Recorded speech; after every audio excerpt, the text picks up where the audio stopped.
All right, all right, all right, all right. Shabbat shalom, Shabbat shalom, Shabbat, Shabbat, Shabbat shalom. Greetings, greetings, greetings, family, friends, and the world. This is Mikael Eric Harris, better known as the Juice, also known as the Alkaline Water Guy. How is everyone doing on this beautiful Sabbath day? Today is the Sabbath, which is today is the 27th September, which is 9/27/9/27/25, which is September the 27th, 2025. And before I go on to share with you, before I go on, and well, first let me just say, today is the Assembly of the Righteous, which is every Sabbath at 12 p.m. noon. I'm on just a little late today. I was fixing my son something to eat. My wife is out, and she's over at the house. She's over with the grandbaby today, so I had to fix him a little something to eat as I was getting everything together. So I'm just a little bit late getting in, a little bit after 12. But I also wanted to share with you before we start off with the prayer and go into the day's I guess you could say the day's scripture, which is the lesson. We're going to call it today David among the Philistines. That's what today is going to be called, but I should be talking about this next. But I want to say this before I go into that. This coming Monday at noon, which is the 29th, is me and my family is doing the Day of Atonement, or shall I say, let me rephrase that. We're doing Yom Kippur. It's called in English the Day of Atonement, but it's actually Yom Kippur. All right.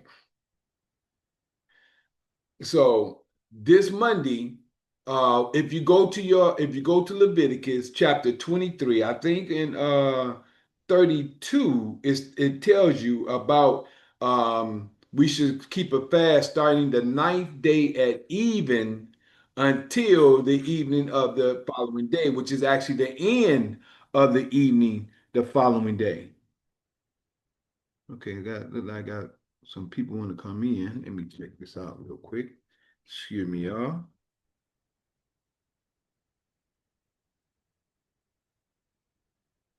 Okay. Okay, that's Nicole. All right. All right. Greetings, Sister Nicole Bell. It's like you got two of you coming in under your name. Nicole, can you let me know this you before I go on? It's me. It's me. Okay. I came in and it kicked me out, and then I came back in. Okay, great, great. Put yourself on mute and we'll be and you can follow me as we go. I hope you got your scriptures with you. I got it in front of me. Okay. Uh, Um, yeah, put yourself on mute, and we're just gonna get started from this point on. So, as I was sharing with everyone, um, the 29th at noon, me and my family is going to keep the Day of Atonement this month and as of next month around the same time. Because we had the new moon start the 21st, I believe it was. I got to go back and look at my calendar. The 21st was the new moon, which was we call the dark moon, the black moon, which is actually the new moon, according to the calculation that I've come to understand, you know. And if you've been on Facebook, you've been seeing me sharing information with these other brothers. And it's just that we all are trying to get right with the creator and we're trying to find the true way that the creator will have us to follow. A lot of people think they're right, but a lot of people don't reconsider the things that they've come to learn to come to know. So this is where I'm at this point in time. And until the creator leads and guides me and show me differently, that's who I listen to, the creator and not man. But other than that, we all are on this spiritual journey trying to get things correct and in order. We all are in that sense. So everyone that think they has it right could be wrong. So other than that, I just wanted to share with you, we're starting me and my family this month and as of next month on the 29th, which is the 29th of September and the 29th of October. We're gonna do our fast from noon the 29th until the end the following day, which is the end of the 30th day, according to what I've come to know, according to law and according to the scriptures and according to the heavens. That's what I go by. So right now, other than that, shalom, shalom, shalom, Shabbat shalom, Shabbat shalom, Shabbat, Shabbat, Shabbat shalom. We're going to start off with our prayer. This is Assembly of the Righteous. We're here every Sabbath at 12 noon Eastern time, which is Detroit time, the Eastern time of of the of the United States. So it's a little after 12 at the moment. So we're getting ready to start. First we do the prayer. Then we go into the commandments. We speak and read the commandments every Sabbath. Then we go into the reason why we have prophets after following the commandments, and then we go into the scriptures. And today we're going to be, just to share with you so you can get a heads up, we're going to start at chapter 28 of 1 Samuel. Chapter 28 is where we're starting today. But before then, or before that point, we start with, blessed be thou, Father of the universe, that bring forth all living creatures forth from the earth. Blessed be thou, Father of Abraham, Isaac, and Jacob. Blessed be the Father of Israel. Blessed be the Father of 12 tribes of Israel. Thank you, Father, for all you've done, been doing, and plan to do. We ask you to keep giving us wisdom, knowledge, and understanding, life, health, and strength, food, shelter, and clothing. Let us be happy, healthy, wealthy, wise, and prosperous in all that we do. We ask you to keep leading and guiding us so that we can help leading and guiding others in your knowledge, your word, your ruach, and your way. We ask you to keep your armor of protection around us and help us in every way. Keep us in your way. Allow us to follow your word, your way, your voice, and your ruach, which is your spirit. We ask you to forgive us of all the sins that we have done in time past, today's time and time to come, and lead us into your glorious light and your word and your law. We ask you to help us in every way. We ask you to bless us in every way and allow us to come to do your will. Lift the spirit of deep sleep from off of us and allow us to grow in your light, your word, and your way. We ask you to help us, and we thank you. And we thank you for another beautiful Sabbath day, and we ask you to help us, whether it's physical, mental, emotional, financial, or spiritual. In all these things we pray. Hallelujah, hallelujah, hallelujah. Thank you, Father. Praise you, Almighty. Thank you, Almighty Yah. Now, what we're going to do, we get ready to go into the book of Exodus. Right now, Exodus chapter 20. We get ready to go into the commandments. And as we go into the commandments, after the commandments, we're going to go into Deuteronomy chapter 18, starting in verse 15. So we can be set. Deuteronomy 18, verse 15 is where we're going to go after we get done with the commandments and going into understanding. Here we go. Just going to get that set. Now, the commandments we're supposed to and should read every Sabbath day, because this is the voice of Yah. The Creator spoke these words, and this is what we should be following. So, as we get started, Exodus chapter 20, verse 1 states, the 10 commandments. And Yah spake all these words, saying, I am Yah thy father, which have brought thee out of the land of Egypt, out of the house of bondage. Verse 3, first commandment. Thou shalt have no other deities, which is gods, before me. That's no thing. Verse 4, second commandment. Thou shalt not make unto thee any graven image, or any likeness of anything. Any likeness of anything that is, or any likeness of anything that is in heaven above, or that is in the earth beneath, or that is in the water under the earth. Thou shalt not bow down thyself to them, nor serve them. That's mentally, spiritually, or physically. Thou shalt not bow down thyself to them, nor serve them. For I, Yah thy father, am a jealous father, visiting the iniquity of the fathers, the ignorance of the parents, I like to say, upon the children, because we teach our children what's taught to us, unto the third, which is the Greek, and fourth, which is the Roman generation, empires of them that hate me. excuse me, and showing mercy, which is grace that the world has been under, and showing mercy, which is grace, unto thousands of them that love me and keep my commandments, which is the key. Third commandment, verse 7.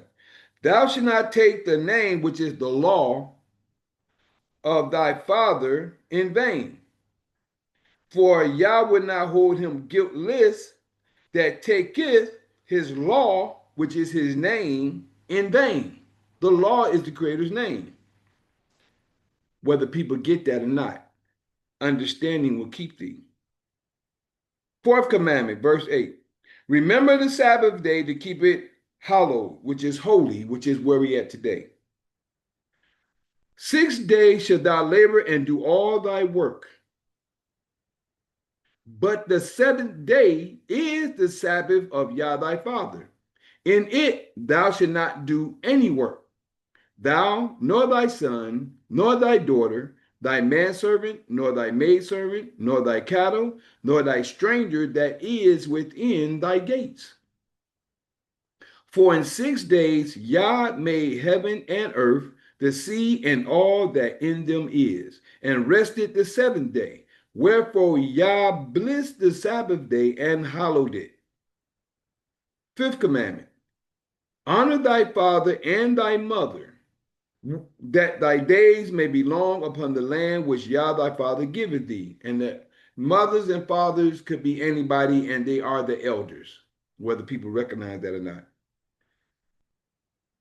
Sixth commandment. Thou shalt not murder. Even though it says thou shalt not kill, many times we kill for a purpose. You have to kill your animals in order to eat the flesh thereof, which is actually a sacrifice. And you have to kill the plants and stuff like that to eat. And sometimes you do certain things for a purpose.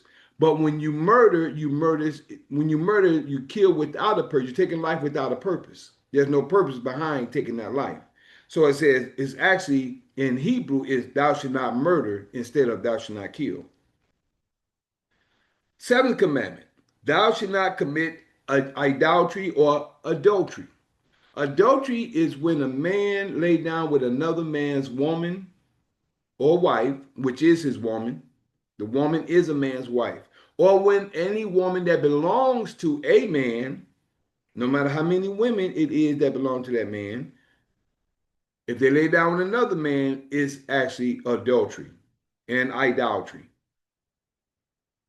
Verse 15, or eighth commandment, thou shalt not steal. I mean, we should not take things from one another. Ninth commandment, thou shalt not bear false witness against thy neighbor, which, as I share every week, lawyers, attorneys, and prosecutors does this all the time on a daily basis. They bear false witness against things they don't know because they wasn't there. And the 10th and last commandment that Yah spoke to the people. Thou shalt not covet, which is want thy neighbor's house. Thou shalt not covet, which is want thy neighbor's wife, nor his manservant, nor his maidservant, nor his ox, nor his ass, nor anything that is thy neighbor's.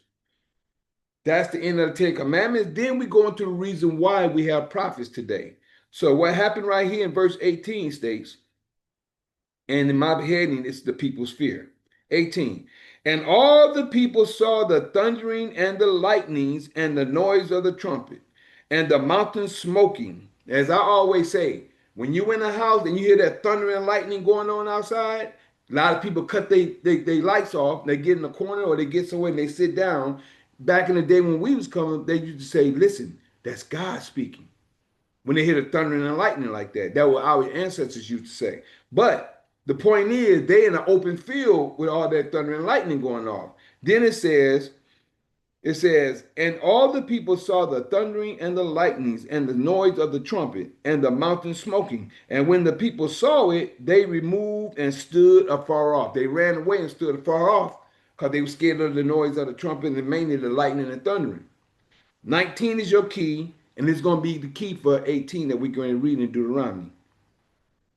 And they said, the people, unto Moses, speak thou with us, and we will hear. But let not God speak with us, lest we die. That's the people said. 20.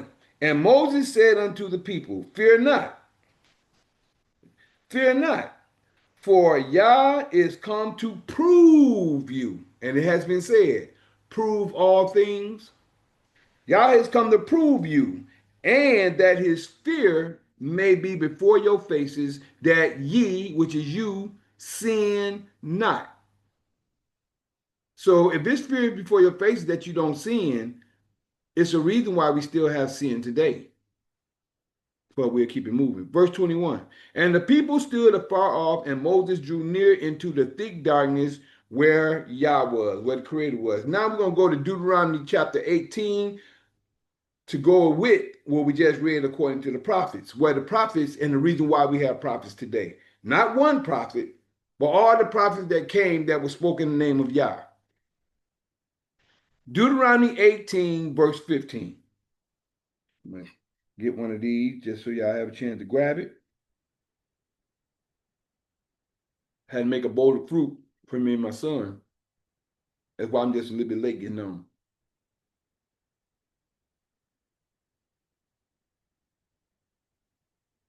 Deuteronomy 18,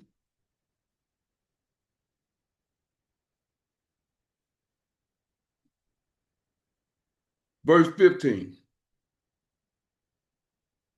Deuteronomy 18, verse 15. A promised prophet. I like to say a promised prophet in this time. 15. Yah thy father will raise up unto thee. This is what it said. Yah thy father will raise up unto thee a prophet from the midst of thee, of thy brethren. And it says a prophet, but the meaning is a prophet in its time. In the time of the, whenever the time comes, the prophet going to, the Creator going to raise a prophet. And it was all the Old Testament is called the law and the prophets. All these was pertaining to prophets of Yah, not from here all the way to the New Testament. This is where the world has been led astray. But let's keep it moving. Unto 15 again. Yah thy father will raise up unto thee a prophet from the midst of thee, from thy brethren, from the middle of you, from their brethren, like unto me. Unto him ye shall hearken, you shall hear.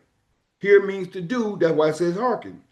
16. According to all that thou desirest of Yah thy father in Horeb, in the day of the assembly, saying, this is what they said in Exodus 20, verse 19. Let me not hear again the voice of Yah my father, neither let me see this great fire anymore, that I die not. The people said it, and this is what the Creator said. Verse 17. And Yah said unto me, they have well spoken which they have spoken. Yah said that. And now this is becoming to understand why we have prophets. All right? 18. Deuteronomy 18, 18. I will raise them up a prophet from among their brethren, like unto thee, Moses, and I will put my words in his mouth. Every prophet says, thus says the Lord, and it came to pass, is of Yah. And I will put my words in his mouth, and he shall speak unto them all that I shall command him. The prophet, the father talked to the prophets talked to the people. The father talked to the prophet talked to the people, and the prophet had it written down. This is the reason why we read the word of Yah today, to understand what the Creator said compared to what man said that the Creator had put in his book as well. Both is of the blessing and of the curse. A lot of these so-called leaders or so-called scholars don't even understand that little bit. But let's keep it moving. I will raise them up a prophet from among their brethren, like unto thee, and will put my words in his mouth. Put my words in the prophet's mouth, and he shall speak unto them, the people, all that I shall command him. Verse 19. And it shall come to pass. It shall come to pass. When it come, it's going to happen. When it pass, it becomes history. So before it comes, it's prophecy. After it passes, it's history. And I share this all the time. And it shall come to pass, verse 19, that whosoever will not hearken here unto my words, which he shall speak in my name, thus says the Lord, in my name, I will require it of him. Verse 20. But the prophet which shall presume to speak a word in my name, in the Creator's name, which this is the Creator speaking the whole time, which I have not commanded him to speak, or that shall speak in the name of other gods. Jesus is a God to the world today. Yahshua has become a God because people have moved the name Jesus and put Yahshua there, and that's what they say. In whose name? In Yahshua's name. Muhammad's name. Prophet Muhammad, prophet, idolatry. Father said he's the only one, and he's the only one we're supposed to be worshiping, the Almighty. But speak in the name of other gods, even that prophet shall die. 21. And if thou say in thine heart, if you say in your heart, how shall we know the word which Yah have not spoken? How are we going to know if you didn't say it or not? 22. When the prophet speaketh in the name of Yah, when the prophet speaketh in the name of the Creator, if the thing follow not, nor come to pass, if it don't happen, if it don't come to pass, that is the thing which Yah has not spoken, but the prophet has spoken it presumptuously. Thou shalt not be afraid of that prophet, which is of him. So, this is the reason why we have prophets today. This is the reason why we have the book of the Torah and the Tanakh. A lot of people understand it. Many of them don't. Many go with the whole book is true. From Genesis to Revelation, which is according to the blessings and the curses, which is according to Deuteronomy 28, verse 1 through 14 is the blessings. I don't like saying be less. The blessings, and 15 through 68 is the curses. And a lot of people that's caught up in the curse and don't even see it, don't even understand it. So now we're at 1 Samuel chapter 28. Chapter 28, we're getting ready to start in 1 Samuel 28. And I'm calling this today, even though all of them have their own headings on it, I call this today David among the Philistines or Philistines. Philistines. But once more, before I go into that, the new moon was on the 21st. 4th, 5th, 6th, 7th, 28th, 29th. Nope. It was on the 20, it was on the, what's it done? Not the 20, it had to be the 17th. I don't have my information, all my information is up, but I have my information already in the in posts. So I think it was the set was the 29th is the ninth day. So let's say 20, let's say 17, 18, 19, 20, 21, 22, 23, 24, 25, 26. So it's 17, 6, 7, 8, 9, 7, 8, 9. It was the 20th, 20th or 21st. 20th, 21, 22, 23, 24, 25, 26, 27, 28. The 20th, the 20th, the 29th is the ninth day. The 10th day at noon, the ninth day at noon is when we put the start the Day of Atonement. The 10th day, which is 10 days after the beginning of the month, which was on the 20th, was the beginning of the month, which was the new moon. The new moon was the quote unquote black moon. And I've shared that on Facebook. Many people are getting a chance to see the information I've been sharing, but we'll keep it going from there. And this is what I've come to understand, you know. And I try to use logic, reasoning, and the atmosphere for my understanding and not just go by what was given to be my man that has taken over everything in the world today. So you got to use logic, understanding, and ask the creator for guidance. And he will lead and guide you. So 1 Samuel 28, the Philistines assemble against Israel. All right. Chapter 28. Let me get my Okay, where are we going now? We First went back. Samuel chapter 28. This is what the lessons is about today. We always start off with the commandments. In the beginning, we start off with the prayer. We go into the commandments, and then we go into the reason why we have prophets. What we just I do that every Sabbath so people can get an understanding of. We pray first, or I pray every time I get started anyway. But on the Sabbath, we do the commandments because this is what the Creator spoke. So we do this every Sabbath to show what the Creator said that we're supposed to be doing according to the Ten Commandments. And we're supposed to study throughout the week all the commandments of Yah so we can understand how to live. Come back to understanding how to live. So after we do that, then I go into the reason why we have prophets, which was at verse 19 through 21, right after Exodus 21 through 18. And then I go to Deuteronomy chapter 18, verse 15 through 22 to break down and show how the Creator break it down and show that He's going to raise a prophet from among His brethren. A lot of people think that it's just that one man that came in the New Testament. They disregard all the other prophets that the Father spoke through that gave the people the information. So that's what happened, and that's now we're in the First Samuel. This is where we're getting started because this is where we're going. We're going through on the Sabbath. We're going through the book. We started at First Samuel, which was a few weeks ago. Was some weeks ago. We started at First Samuel. I don't know why I didn't start. I just went there. That's where my mind guided me to start at First Samuel. So I started there, and we're going through the book now. So we're up with now. This week we had First Samuel chapter 28, and we're still in part one.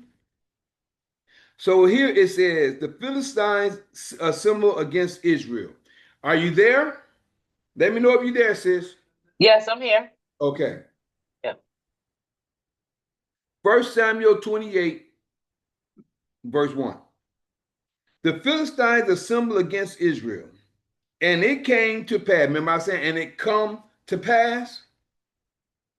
And it came to pass in those days that the Philistines gathered their armies together for warfare to fight with Israel. And Achish said unto David, no. Now, last week, don't forget, I like to go back in and give some more information. Achish last week, David, last few information and situation that was going on in First Samuel. David was anointed. He didn't. He knew he was anointed by Samuel. Saul had David as his. I want to say armor bearer. After David killed Goliath, David was with Saul. But after David killed Goliath, Saul got jealous of David because the people had said they sung a song and said Saul killed his 1,000, David killed his 10,000.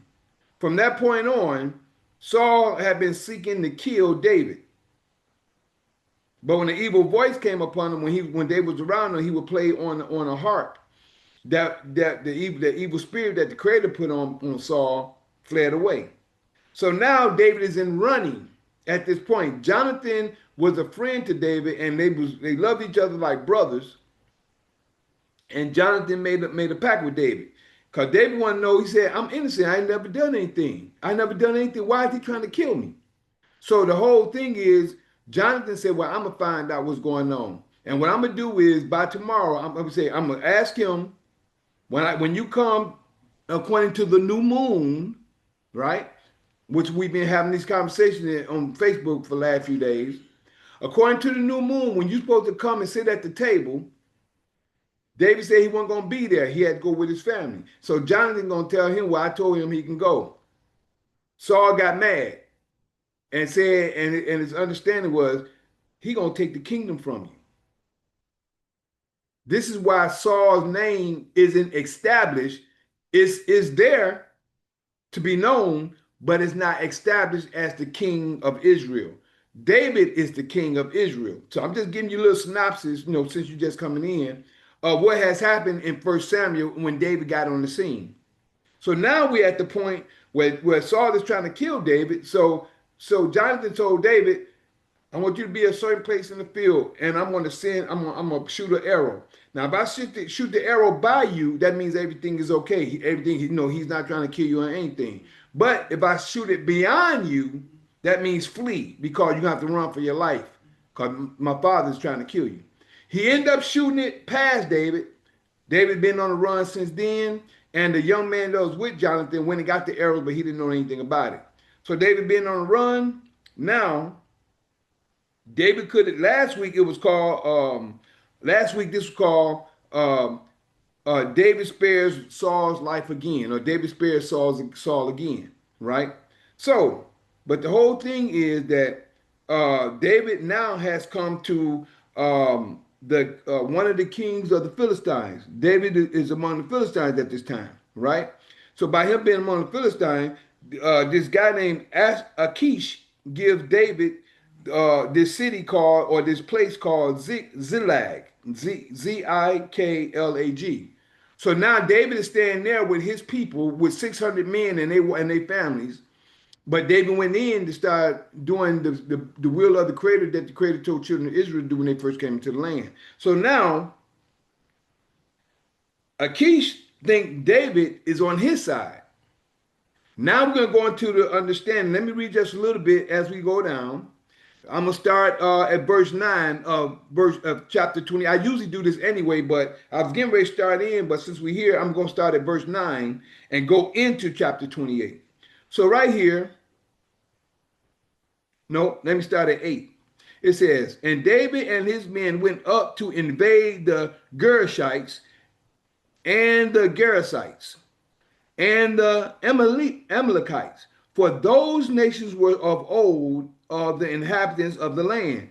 These are the nations that the Creator told children of Israel to go in and kill and take out because they were defiling the land. That's the Creator's land.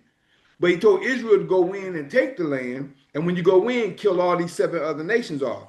These are the nations, as you can see right here, it says, for those nations were of old the inhabitants of the land. They were staying in the land at the time. As thou goest to Shur, even unto the land of Egypt. It talks about how far the land is spanned. And verse 9, and David smote the land and left neither man nor woman alive.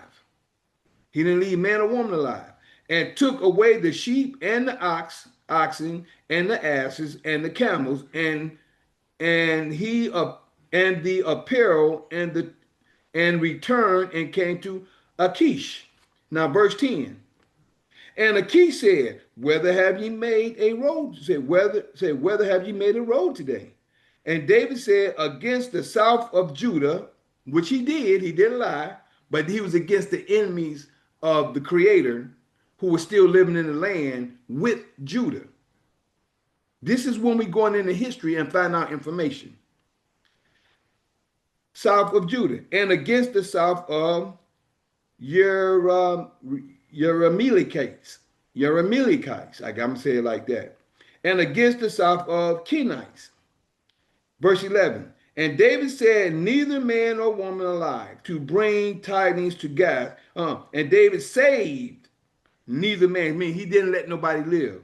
And David saved neither man nor woman alive to bring tidings to Gath, saying, lest they should tell on us, saying, so did David, and so will be his manner, all the while he dwelleth in the country of the Philistines.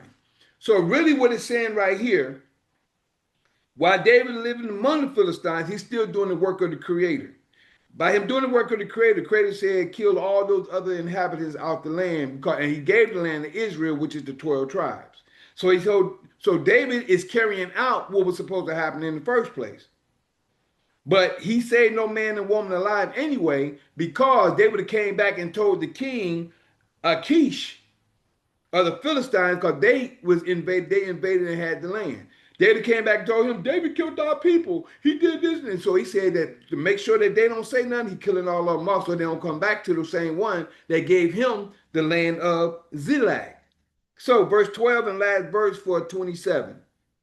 And Achish believed David. Here go your key.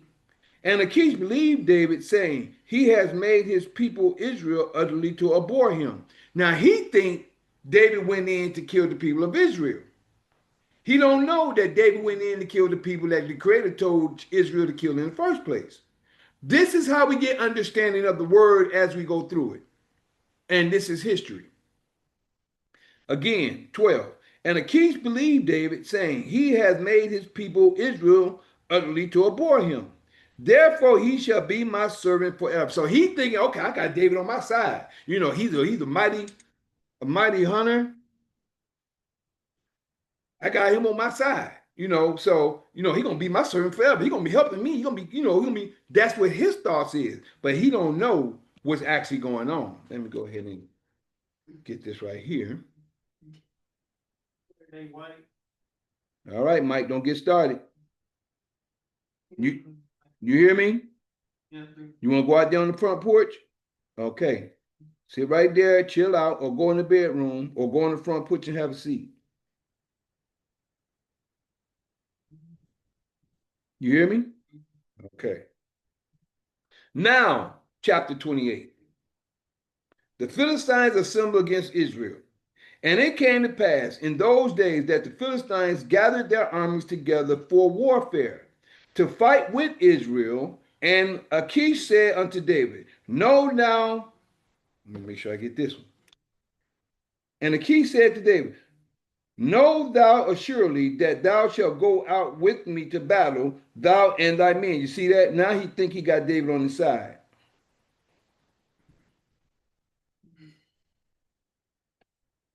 Now he think he got David on his side.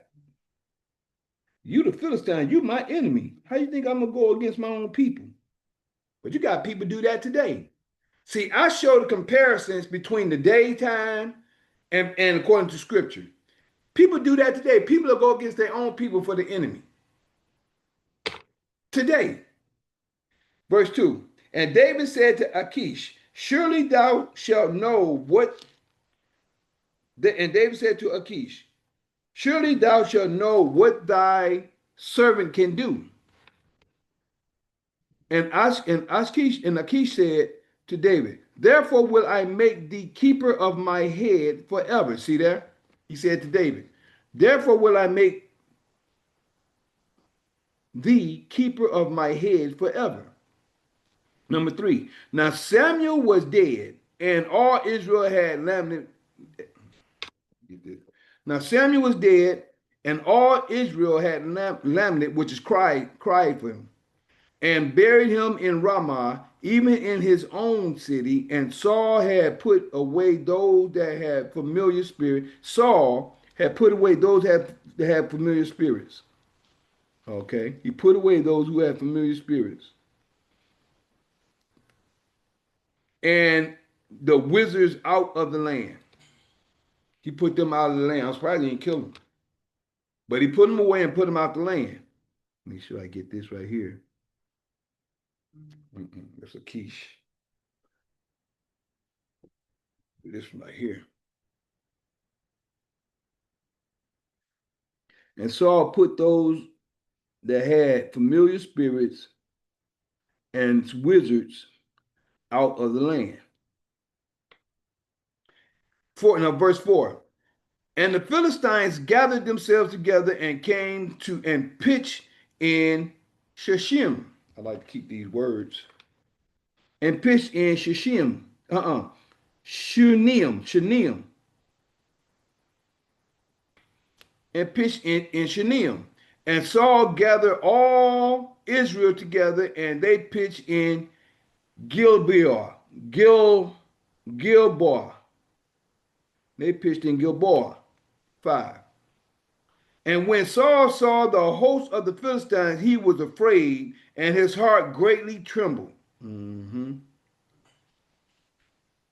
And when Saul inquired of Yah, Yah answered him not, neither by dreams, nor by Urim, nor by prophet. You see that?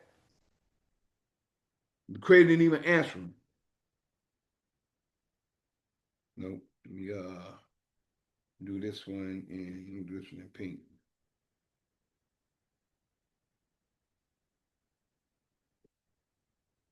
Saul inquired of the creator.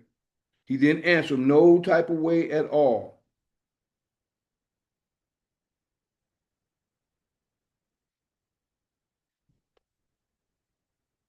Now, Saul consults a medium of Endor. Yeah, I'm going to go ahead and put this in pink. Saul consults a meeting of Endor. Verse 7. Then said Saul unto his servant, seek me a woman that hath a familiar spirit, that I may go to her and inquire of her.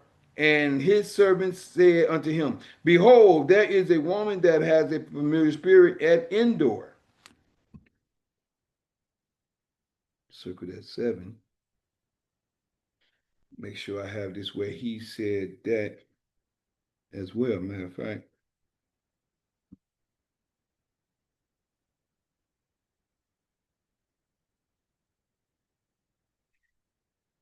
That have familiar spirit. That I may go to her and inquire of her.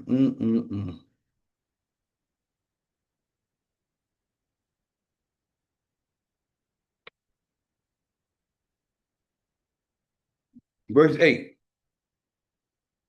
And Saul disguised himself and put on other raiments, and he went, and two men with him, and they came to the woman. He went, and two men went with him.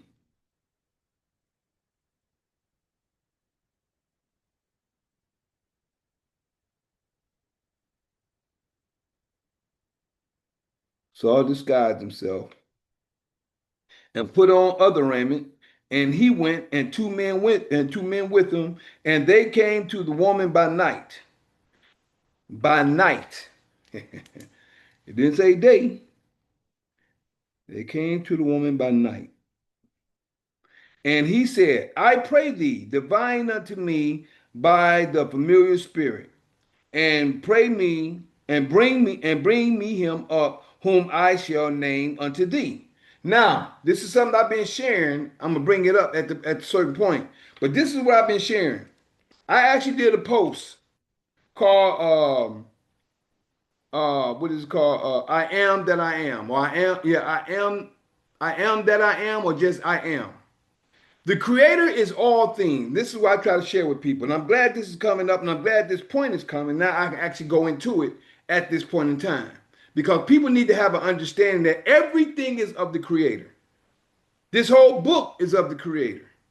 The system that's going on right now is of the creator, because the creator ain't gonna allow stuff to happen that he don't want to happen. The creator seen everything in Genesis 1:1 from beginning to end. He's seen everything. Everything that we think that's coming up, that we think the creator has seen it all. Actually believe it's two portions of it. It all depends on where you are in his realm, or where you are in another realm. But the creator's realm is where I believe that if you're on his journey and you're in his, and if you're in his fold, you're gonna be on his road. There's many other roads to destruction. I'm gonna put it like that. Many other dimensions doing different things at different times. I can get up right now, go out the door, and leave this right here, and I done went off the road to something else. It may not be off the road, but something else can come about. So the whole thing is that whatever path we're on, you're either on the creator's path, or you're on many different roads to path to destruction, and they may lead back to the right road. Who knows? Because sometimes you can move off the road for somebody else to do, for somebody else's benefit. Then the creator may lead you back, or you may not even have a road to come back on. So I know, oh man, that just hit me. Familiar spirits. Familiar spirit. Boy, this is something. Just hit me. Woo! They came to a woman by night, and he said, I pray thee, divine unto me by the familiar spirit, and bring me him up whom I shall name thee. And this is the reason why I went into this. This all need to be right here.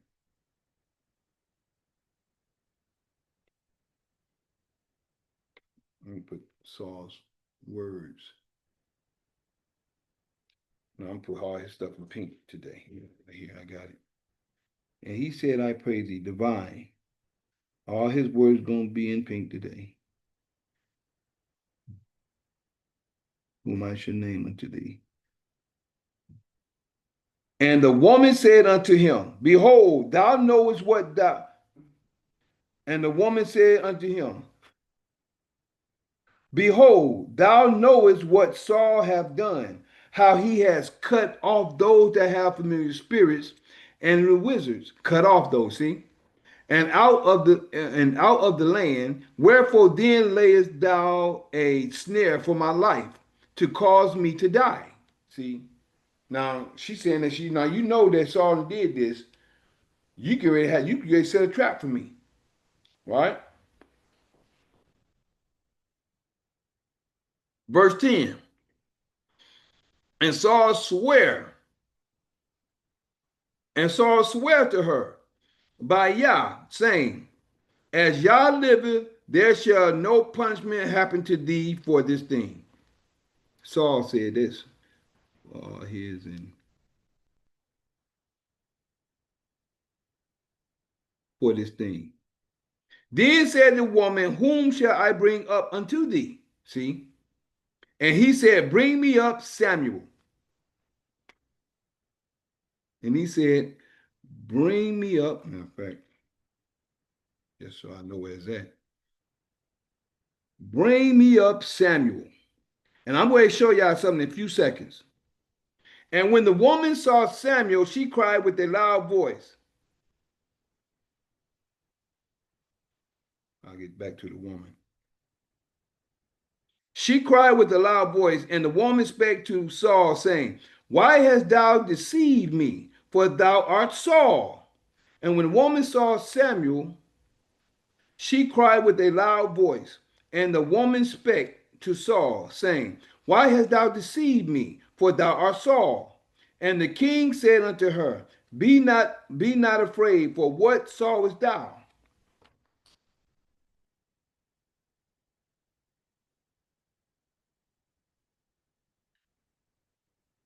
Be not afraid, for what sawest thou? And the woman said unto Saul, I saw gods. You see that? And the woman said unto Saul, I saw gods ascending out of the earth. You see that? I saw gods, Gods. Now she said that, but she saw spirits. That's what she saw.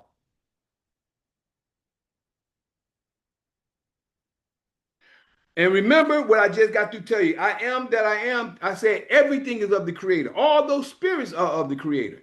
This is what I try to get people to understand.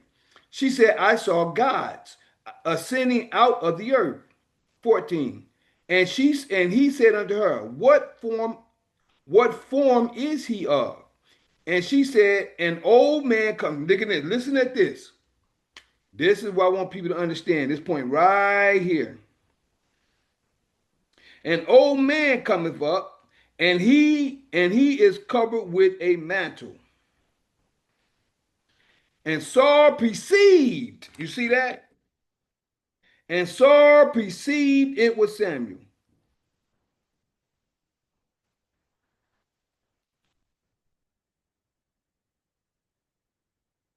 Now, even though that woman said even though it says, and when the woman saw Samuel, she cried with a loud voice.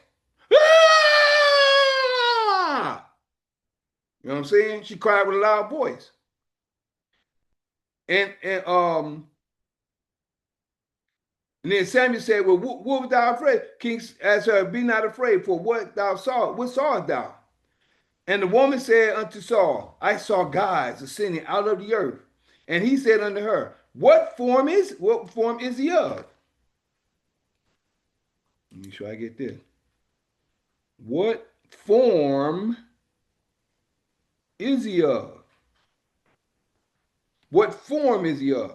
And now this is described, she's describing who he was.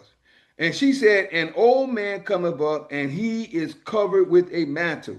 And Saul perceived, that's the key right there.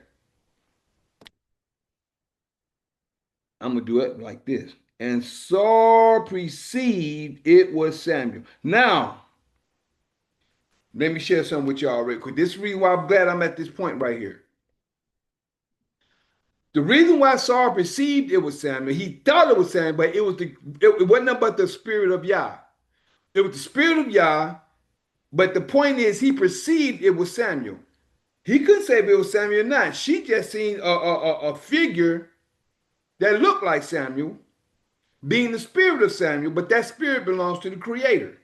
And if his spirit belongs to the Creator, that's the Creator spirit coming, and that was the spirit of Samuel. It was the spirit of the Creator. Let me put it like that: the spirit of the Creator dressed as Samuel.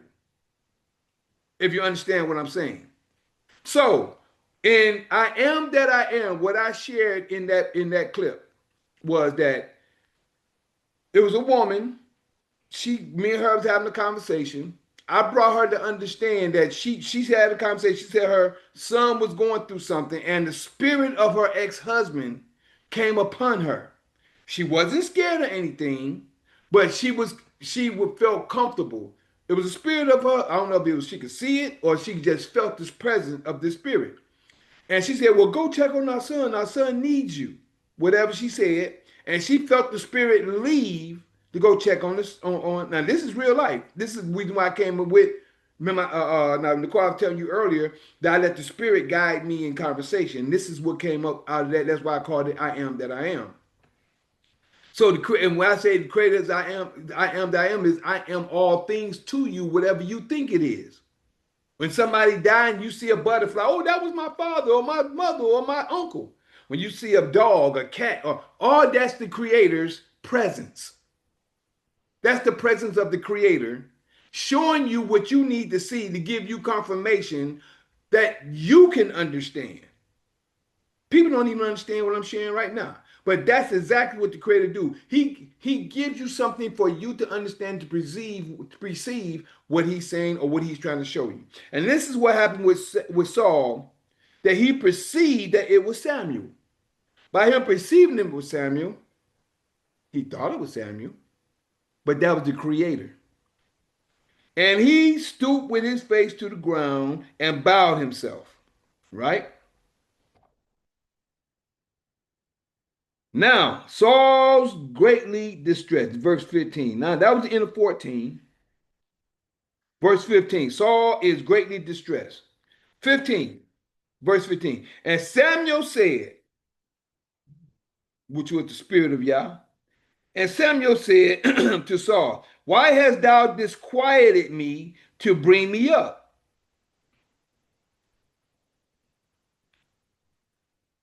You disturbed my rest.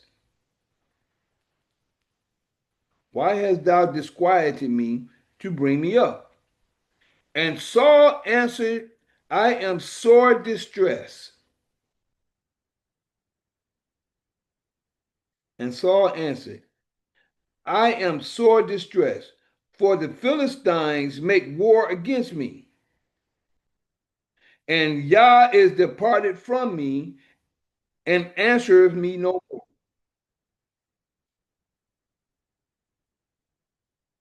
neither by prophets nor by dreams. Therefore I have called thee, that thou mayest make known unto me what I shall do. See, he was too busy doing his own thing before, but when the Creator leaves you, and that's a terrible thing. When the Creator's presence leave you, that's a terrible, you're open for anything at that point. When you ain't got protection, anything can happen. Yah is departed from me. And say, and answereth me no more. Neither by prophets, nor by dreams, neither by prophets nor by dreams. Therefore I have called thee, that thou mayest make known unto me what I shall do. That's selfishness too. You're gonna come in, you're gonna go to this man, or shall I say, this spirit is laid to rest. You just have a war. Now you don't know if his spirit can go back to sleep or lay back to rest, or if it's gonna be walking the earth. I'm saying that. But 16, then says Samuel, wherefore doest thou ask of me? Here we go. Then said Sam, wherefore then doest thou ask of me? Seeing Yah has departed from thee and is become thine enemy. You see that? Y'all see that? It's a scary thing when the creative presence is from you. 17. And Yah has done to him as he spake by me. For Yah has rent the kingdom. That's what he said. He has rent the kingdom. He told you. He rent the kingdom from your hand. And Yah has done to him as he spake by me. Tell me, he done to you what he spake by me. For Yah has rent the kingdom out of thine hand and give it to thy neighbor, even to David. Now he know who got it. He didn't know before. He knew, but he didn't know. Now it's telling him to his face. It's given to David.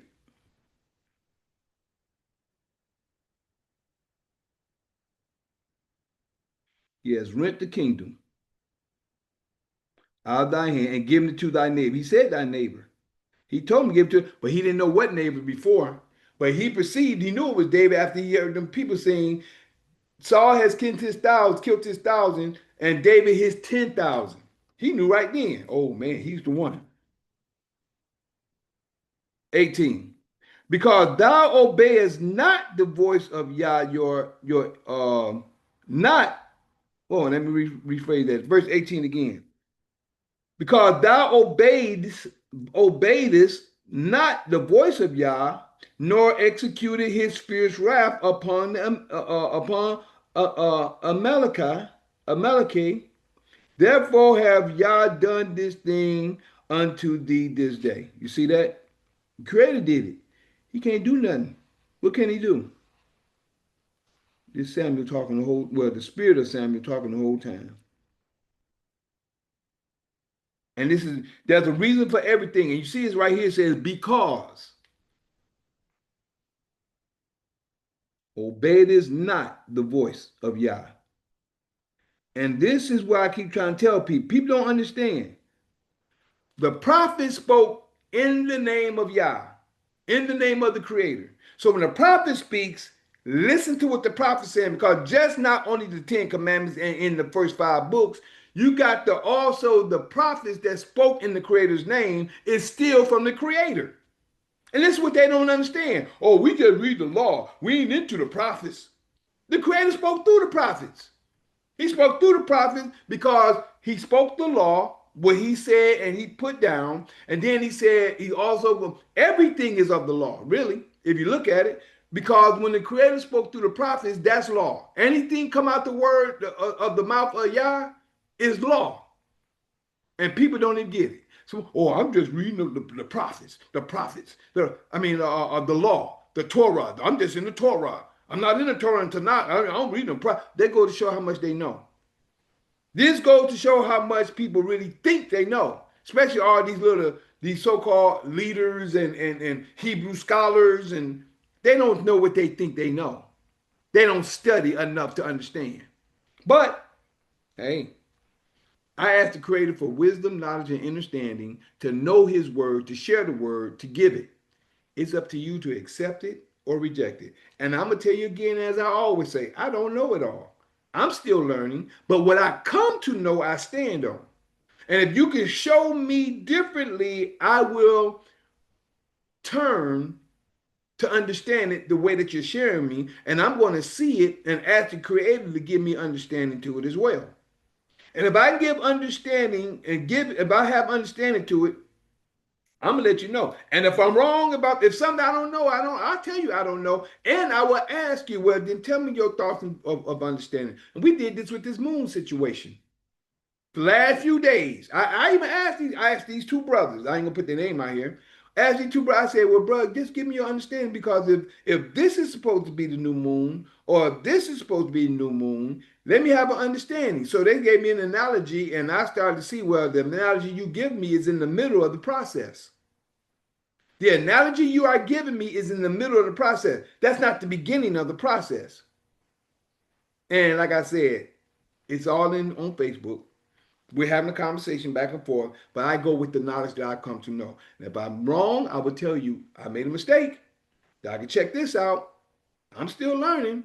But what I come to know, I'm going to stand on until I'm found different or, what it is. But other than that, 18 again, then 19. Because, reason why, cause and effect.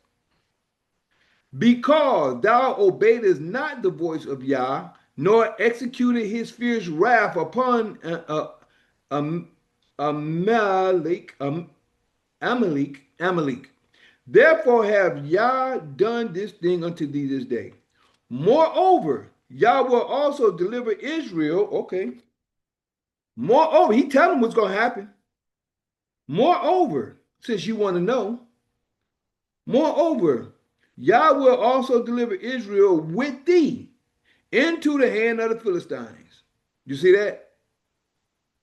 Yah will also deliver Israel with you into the. Now you see that? Everybody think Israel is always for them. This whole world. That's what I'm trying to get people to understand. This just shows you fact right here. Moreover, Yah will also deliver thee, Israel, with you. Deliver Israel with you into the hand of the Philistines. So why do people think Yah is for Israel only? He's only with Israel only for the right and the good when you're with him. But if you forsake him, he's going to forsake you. He's going to use the other ones against you. I keep trying to tell people you can see the same words today in the scriptures. What's going on today is going on then. What's going on then is going on today. And this is what people don't have no understanding about. If you understand how the creator works and understand how he does certain things, all you got to do is be right with the creator. You ain't got to be worried about it. You ain't got to worry about nothing else. You ain't got to worry about nobody else because as long as you are right. And if you don't understand that, y'all need to read Ezekiel chapter 14, verse 12 through 23. 12 through 23. You'll have two parts there. You have the righteous, you have the judgment, you have four judgment, but you have the judgment upon the wicked separated from the righteous. And there were three names given to show you examples of the righteous. Noah, Job, and Daniel. Noah, Job, and Daniel were examples of the righteous compared to the people that's wicked. Even your children. If your children don't listen to you, you can't save them. Only you. And you know what that reminds me of? Your executive office. Only you can sit into your seat in the executive office. You can't sit for nobody else. Only you can sit in your seat of the executive office. So only you can save yourself when it comes to the judgments. So I'm just giving you facts. That's Ezekiel chapter 14, 12 through 23. The first part is about coming to a prophet. This 1 through 8, 9 through 11 is about when a prophet is deceived. So that's Ezekiel 14, the full chapter, but it's three parts in there. But the last part is what I'm telling you about the judgments on those on the wicked separated from the righteous. And it's four sword judgments that the creator used. But let's keep it moving. Moreover, 19. Moreover, Yah will also deliver Israel with thee into the hand of the Philistines. And tomorrow shalt thou and thy sons be with me. Oh, boy, tell them. Tomorrow. Man, you know what? That's a scary thought. Oh, I'm going to die, and you know when it's going to happen. I'm going to die, and I know when it's going to happen. Or I don't know when, but I know the day it's going to happen. Oh, I know I'm going to die today. You can't hide from it because you're going to hide in the corner for the full day. And that night, you may have a heart, or you may have a heart attack within the day before that night. But the creator said it's going to happen. Ain't nothing you can do or hide from it. That's why it's always it's always good to be right in his sight by doing his laws, doing his ways, and doing his will. If people understood that, the world would be a better place. A lot of people think that they is higher than the creator and think they can hide or get around the creator's eyes, which is within you. But thou and thy sons, and tomorrow shalt thou and thy sons be with me. Yah say, Yah also hath delivered the host of Israel into the hand of the Philistines. You see that? The host of Israel into the hand of the Philistines. Verse 20. Then Saul felt straightway. That boy was scared. I know he was. hmm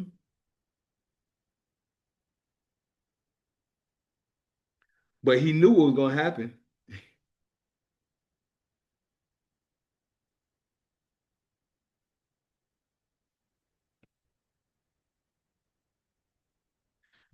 Then Saul fell straightway, verse 20, say all along the earth, and was sore afraid because of the words of Samuel, and there was no strength in him, for he had eaten no bread all the day nor all the night.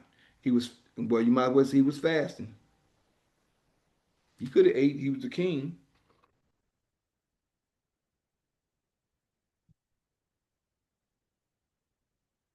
He fell straightway, he fell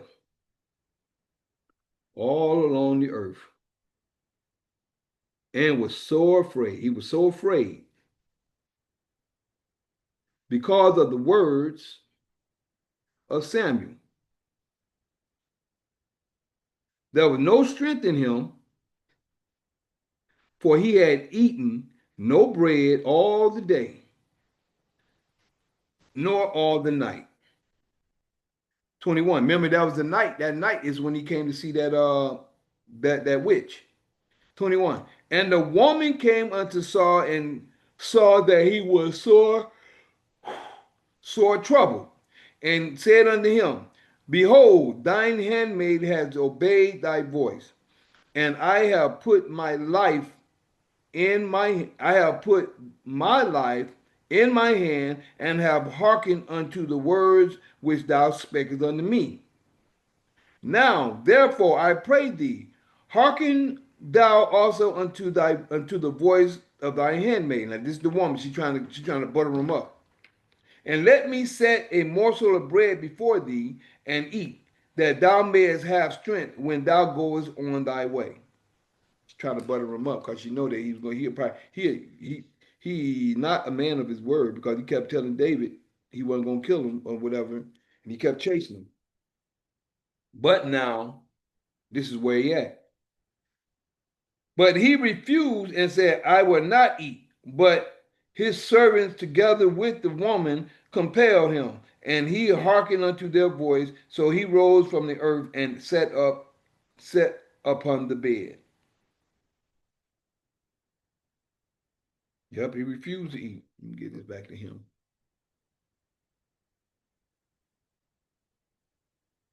But he refused. I praise him fully and should go that way. But he refused and said, I will not eat. He's still trying to hear from the Creator himself by fasting. That's one of the ways that you can actually try to catch the Creator's attention. Fasting. And I know because I went through it. I did it. I understand. But in sincerity, not just fasting just because you want to do it. You got to be sincere. You got to be seeking. You got to be asking the Creator. You got to be really humble and serious about what you're looking for. And not only here, but in here. If you serious about it, he going to hear you. And you're going to be answered. Now, you may not accept the answer. Like Saul probably didn't want to hear what he heard, but you may not want to accept the answer, but he's going to answer you. He's going to give you what you need, or what you need. Yeah, he's going to give you what you need, but it's up to you to be like, okay, you accept it for what it is. I got brothers right now. I'm trying to tell them certain things that I'm seeing compared to what they've been taught and compared to what is, but their minds are set on what they've been taught. So I had to give a post on the understanding of the precept upon precept. You know what I'm saying? I had to give a post on that today. I said that on Facebook today. On my page, I can check it out if you like. And I actually went to that scripture about precept upon precept and gave an understanding to it as well. But otherwise, 23. But he refused and said, I will not eat. But his servants together with the woman compelled him, And he hearkened unto their voice. So he arose from the earth and sat upon the bed. 24. And the woman had a fat calf in the house. And she hasted and killed it, and took flour and kneaded it, and did bake unleavened bread thereof. And she brought it before Saul. Now y'all know it takes time to do all that. Now you can't just go in the refrigerator and do all that. You know how we could do today? Oh, let me go in here and get a piece of steak or whatever, get it together. No, she had to dress it. She had to cut it up, kill it. She had to drain the blood. Y'all gotta understand, this is a process of time. A lot of people don't understand. You say stuff like this, they just read across the words. They don't understand the time it takes in the things that's going on. They don't. People don't even realize that today. When you like I tell you, put yourself in the story to see what's going on.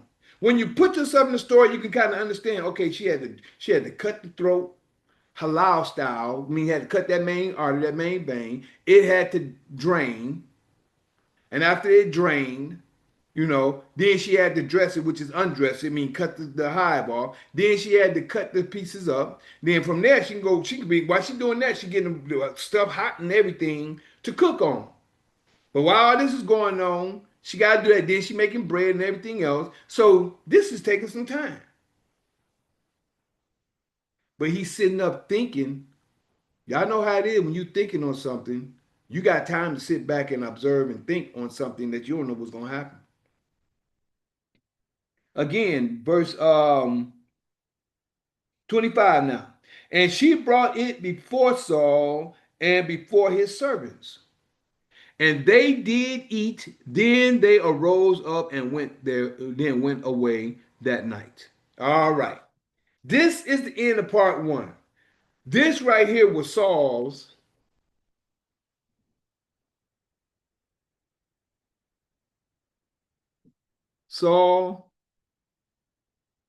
Saul and the, I'm just gonna say Saul and the witch.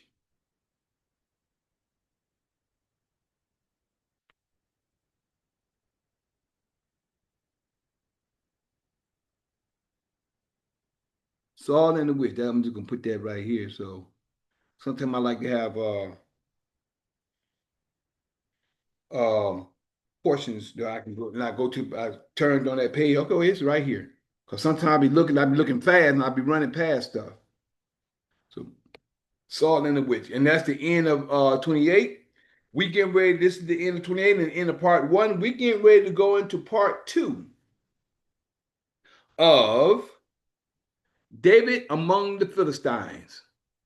So as we go into part two, first thing I like to say is I am that Mikael in Daniel chapter 12, verses 1, 2, 3. Yeah, that's me. Showing the holy people who they're really supposed to be. Waking them out of their dead beds, which is really in their heads. For all of you who living in the new, this is for you.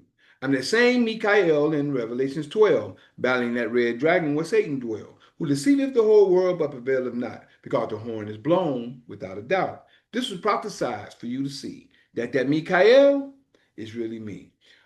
Zoom, we're gonna pause you real quick. And for the end of part one, part two, For the end of part one, we're gonna give you how you can get back in contact with me. Nicole, hold where you're at, my sister. I'm gonna put you on pause, but you can still be there, see and hear everything. But I'm gonna put you on pause so we put the recording on pause. So we'll be right back, everyone, on Zoom, which is the full version. And all right, greetings, or should I say Shabbat Shalom, Shabbat Shalom, Shabbat, Shabbat, Shabbat Shalom. This is part two of Assembly of the Righteous. Today is September 27th, 2025. September 27th, 2025, which is 9/27/25. And this is the Assembly of the Righteous. This is the assembly of the righteous. And the reason why I call this assembly of the righteous, because this is the day that the righteous assemble, which is the Sabbath day of Yah. A day we're not supposed to work, do our own pleasure and all these other things. We're supposed to get in the word of Yah. This is all he asks us to do. Come together, get off work, and just rest, relax, get into the word and study his word. Right? So now, before I go on, we get ready to start with part two of David among the Philistines, right? And we're going to start in chapter 29. But just before we start in chapter 29, I just wanted to share with you once again the 29th, chapter 29. The 29th, we will be, well, me and my family, the 29th of this month, just to be sure, the 29th of this month and the 29th of next month, we're going to do Yom Kippur. Yom Kippur in English, they say Day of Atonement, but it's really a full cycle and a half. The reason why I say a full cycle and a half, because we start at the 29th at noon until the end of the day of the 30th. So we go from noon to 29th. We don't eat anything. We pray, get into our scripture, whatever, but we don't eat, and we're not supposed to work, especially on the 10th. They say don't work. You might already be working on the ninth. But on the 10th, on that 10th day, which is the next following day, we're not supposed to do any work. That's a Sabbath. So the day, or what I like to say, Yom Kippur. See, English got everything twisted up, and that's where we're going through scriptures and information now, sharing the true knowledge of the information according to scripture. But as I was just sharing with you, the 29th at noon until the end of the 30th, when the sun go down, me and my family and whoever else I would like to, will be fasting. And that's the what we call the Day of Atonement or Yom Kippur, which is we're fasting at that time. And this is we supposed to do this once a year. But and the reason I'm doing it this month and next month is because some people started the new year, the beginning, around the end of March. I think it was the 29th of March, I believe it was, which was the new moon at that time. And then also the 27th of April, there was a new moon. But I didn't see budding in the 29th of March, which is around the time that the quote unquote new year starts. But I did see budding the 27th of April. And then I counted the 27th of April being the first of the month by March 29th being the 13th month of the year at that time. So I'm only going by what I know, come to understand, according to 28 days and the information I've been sharing in my Facebook pages to give understanding and conversation with these other brothers. So now we're at 1 Samuel 29. We're going to pick up from where we left off. And where we left off at is in 1 Samuel 28. What happened was not Samuel, um, 27, David went among the Philistines, which is Achish. That was in 27. He went amongst them, and then by him assembling with them, because he knew that Saul was still chasing him to take his life from him because he was jealous of him, because David never did no wrong.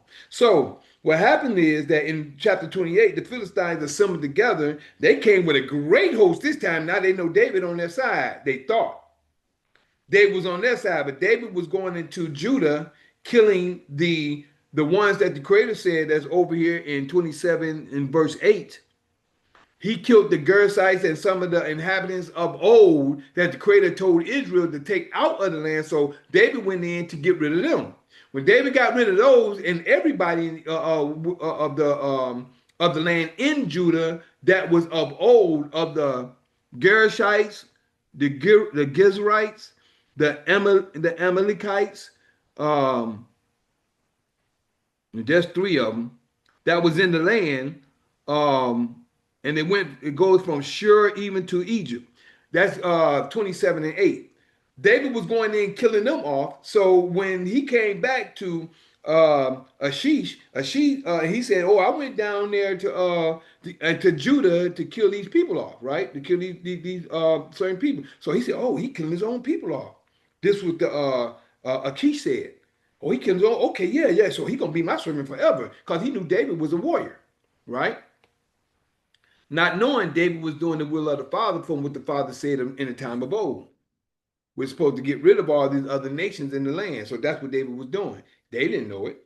So now in 28, Samuel see the big host of the Philistines coming against him. He like, now he's scared because it's a great host.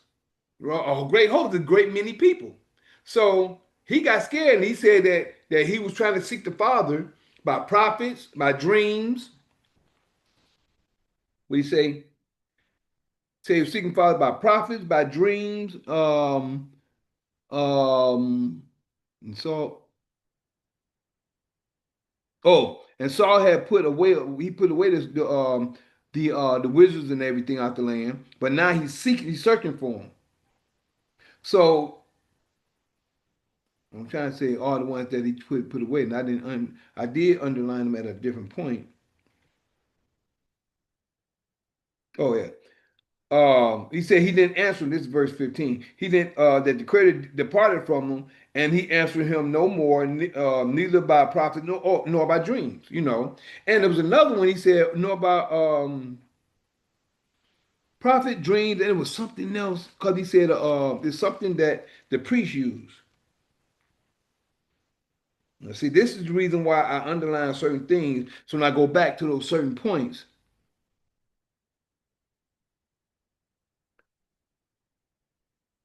there you go, right here, verse 6. That's why I keep up with stuff. You see what I'm saying? And I did color it, but I didn't put it by there you go. Verse 6, 28 and 6. But I just read 6. It said 28 and 6 said, and when Saul inquired of Yah, Yah answered him not. Circle that.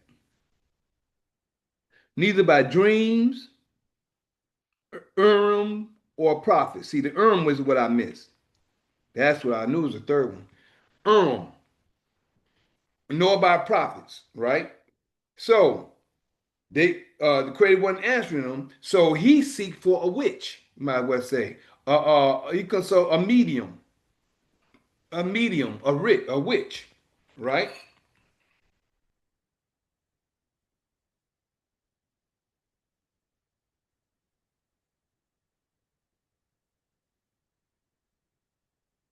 He found one, and a lot of us know what happened during that. But in seeking the witch, he perceived it was Samuel. And this is what I'm going to share this here again because this needs to be known. I did a post called I Am That I Am. And the reason I did that post is because I am is Yah. A lot of people think that that's his name. When Moses when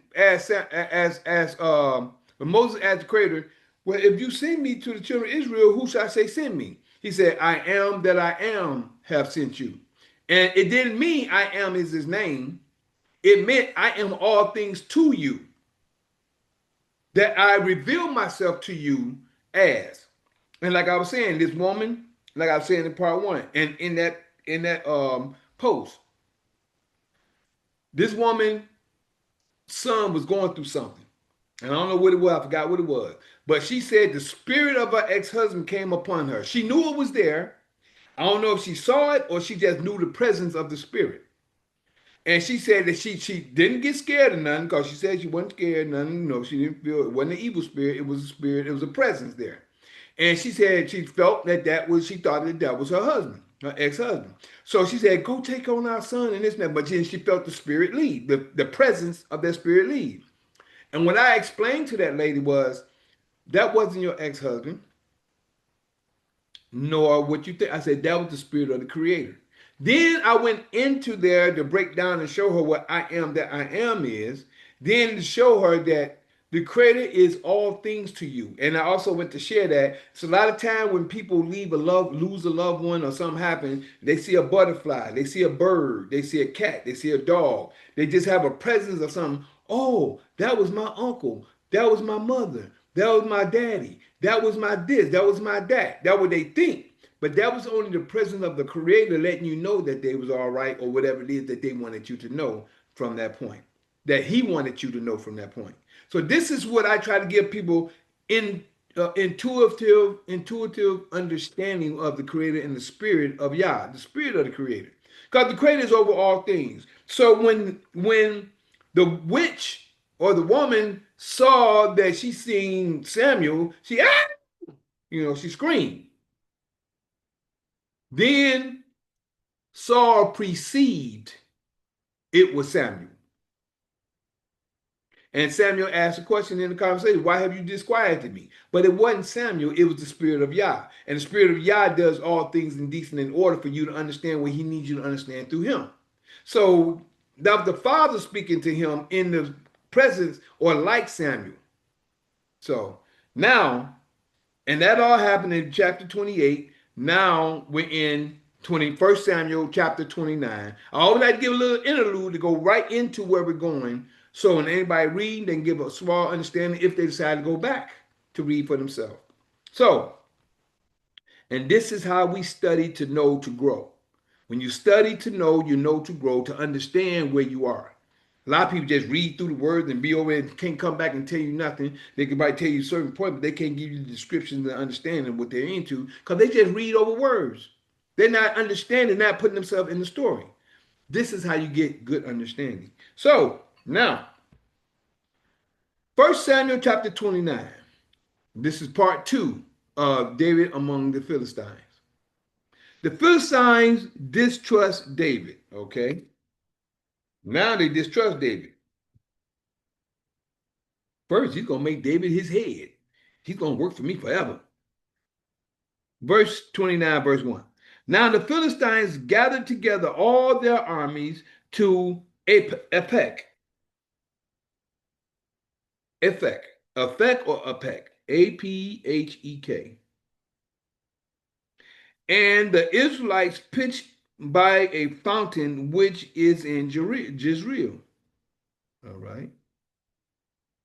And Yah and the lords of the Philistines passed on by. Let me finish reading. Let me finish sharing with you.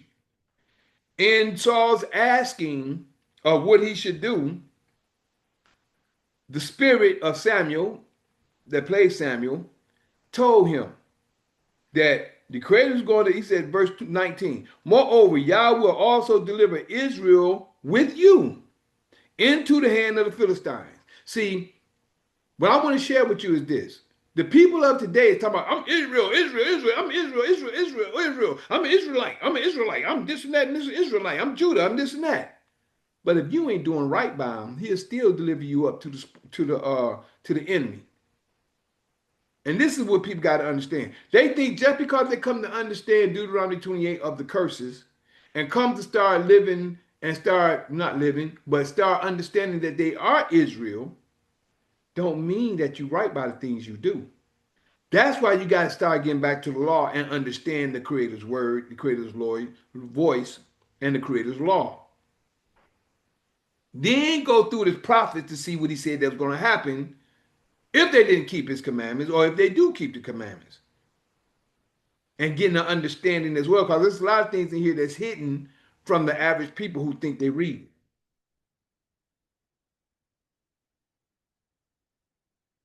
Who didn't know who don't understand what's being read. So the Creator will give you people that will have understanding of his word to break it down for you. And like I said, I've come a long way. This is my 30th year since going through my spiritual awakening and in this walk of life. I come to know a lot, but I don't know it all.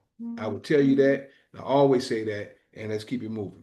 So he's going to turn Israel and the Philistines, Israel and Saul over to the Philistines. Now let's get over here to verse 2.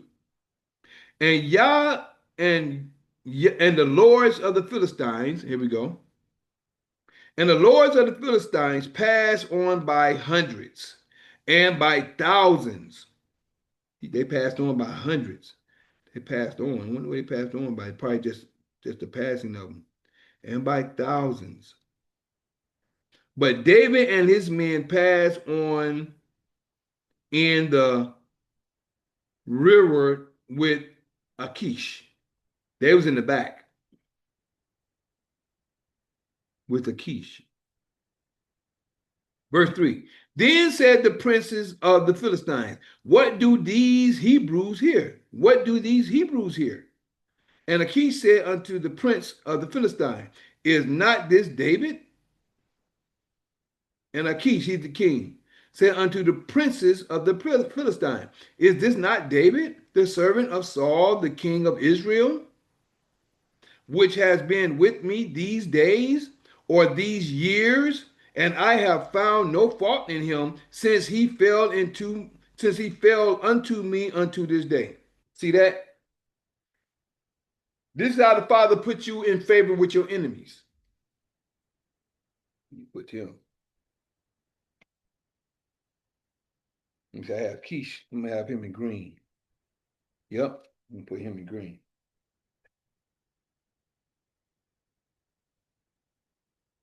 And Achish said to the princes of the Philistines, is this not David, the servant of Saul, the king of Israel,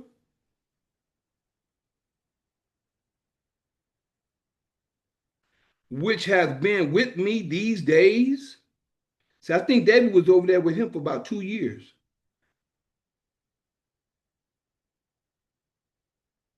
And I have found no fault in them since he fell unto me this day.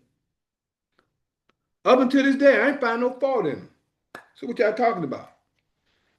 And when the princes of the Philistines were wroth with him, and the princes of the Philistines said unto him, make this fellow return, that he may go again to his place which thou hast appointed him, and let him not go down with us to battle. See, they're not going against him, what the king said, but they said, let him go back where he was. Don't let him go down with us. Don't let him go down with us to battle. Lest in the battle he be an adversary to us, for wherewith should he reconcile himself unto his master? Should it not be with the heads of these men? Meaning that he may turn against us in the battle and kill all of us while we are here in the battle. That's what they're saying. They smart. Because they don't know what David has been doing. And he said, I ain't found no fault in him until this day. But he's still of Saul. Don't let him come down with us. Then verse 5. Is not this David of whom they sang one to another and Dan saying, Saul, see, here we go. Saul slew his thousands and David his 10,000? See that? Make sure. This is the reason why Saul is scared, and everybody, see, this goes to show that this went nationwide among different nations.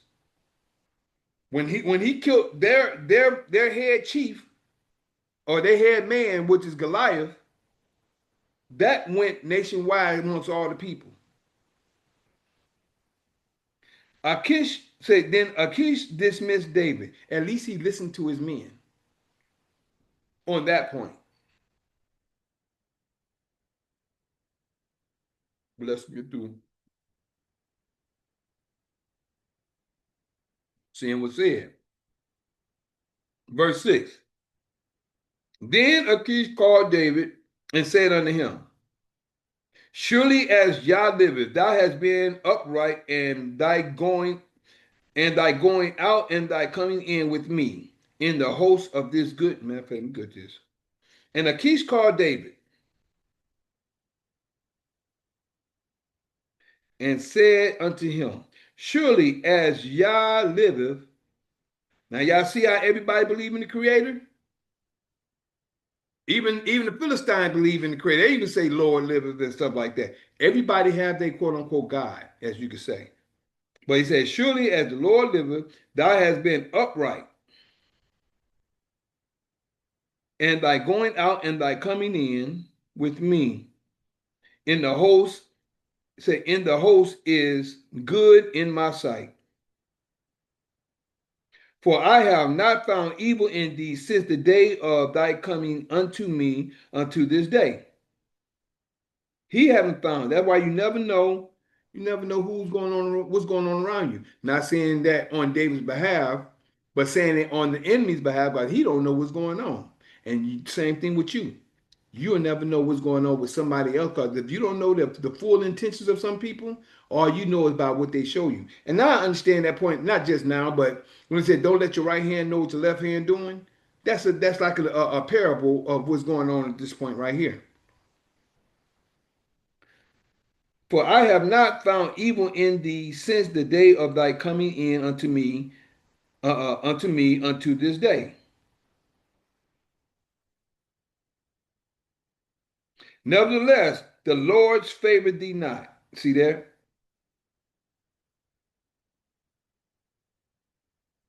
So to me, you good.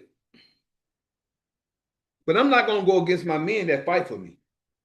That see how smart that is? I'm not gonna go against the men that fight for me. You know, they this ain't got nothing to do with you. I'm glad you're here with me. I'm glad you know you're a part of my host. I don't see no favor in you, but out of respect of my men, I'm just gonna let you go your way. You know, I'm glad you came with me and this and that. And this is where we're supposed to be with each other.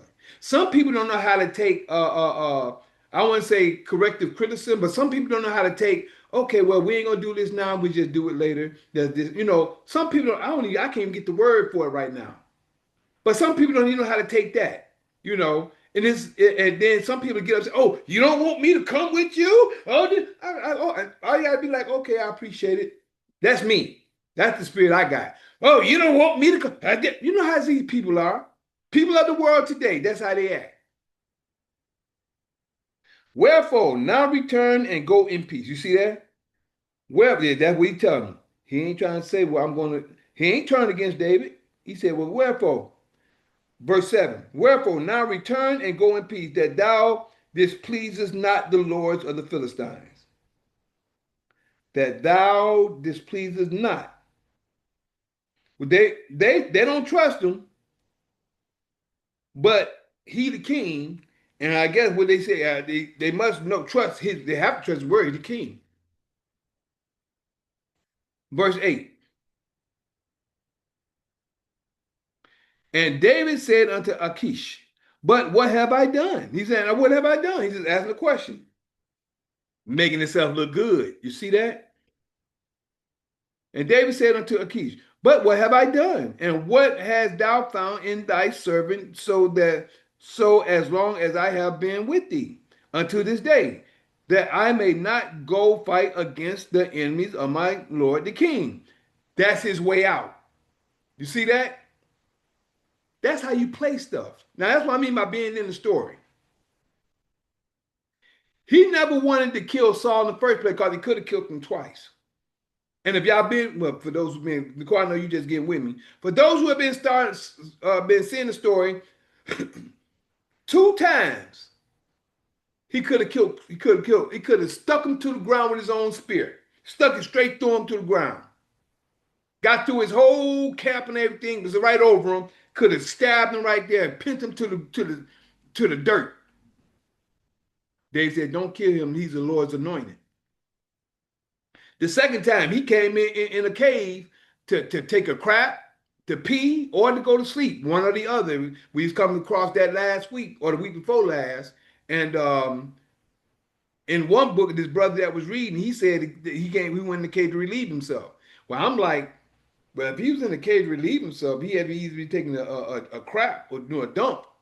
Because if he's sitting up there peeing, how you going to cut off the bottom of his robe without him feeling it? Unless he had one of them road like Libanace, but who gonna be out in war like that?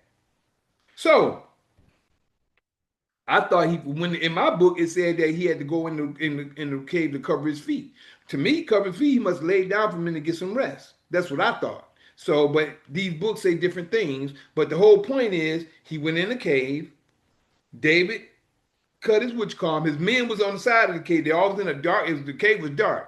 He couldn't see nothing. He just went in the cave and he could have. I remember hearing a long time ago, another book, they said the spider web was supposed to cover the cave. I remember hearing that one time.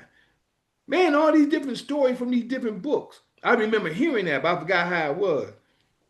But the whole point is, David got close enough to cut off his robe the first time. The second time, he could have stabbed, but what he did was he took his spear, he took his water, and he left. So when Saul came looking for him, he let him know, I got your stuff. You could be dead today. The host of your captain should be dead because he didn't guard you. And then, okay, I'm gonna leave David alone. Now he went into the camp with these people, with the Philistines, and I think he was there for 2 years. See how I mean? When you get in the story, you start to remember a little bit. When you start to remember, this is how you understand the story. And as you understand the story, you sort of be like, okay, no, when somebody come at you with something, no, they ain't happening because this is what happened. That's how you can tell facts, truth, and whatever you come to know when someone tell you something compared to you believing what someone had taught you. Because people teach people all day stuff all the time, and they don't be right or correct. So, verse 8. Verse 8. And David said unto Achish, what have I done? And what had say what have he said, and David said to Achish, but what have I done? And what hast thou found in thy servant so long as I have been with thee unto this day, that I may not go fight against the enemy of my lord the king? Right? And Achish answered and said to David, I know that thou art good in my sight. See, that's how you gain favor with people. By doing what you know that's right, because you know you ain't doing it against him, but you did do against something against he. As a matter of fact, I don't even think he did anything against the Philistines at that time. See, and Achish said, and Achish answered and said unto David, I know that thou art good in my sight, as an angel of Yah. You see that? As an angel. See how good David was to him? Notwithstanding, the prince of the Philistines have said, he shall not go up with us to battle. Wherefore now rise up early in the morning with thy master's servant that are come with thee, and as soon as they be up early in the morning and have light, depart. He said, well, get up with them and just go with them tomorrow.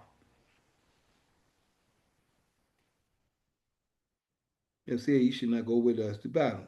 Wherefore now, verse 10, wherefore now rise up early in the morning with thy master's servants that are come with thee, with you, and say, and as soon as ye be up early in the morning and have light. You see that? In the morning and have light. That's just before daylight, and when the daylight is starting to rise. So David and his men rose up early to depart in the morning to return into the land of the Philistines, and the Philistines went up to Jezreel. And there you go. That's chapter 29. That was only what? 11 verses. How much time we in right now? We're only 28 minutes in.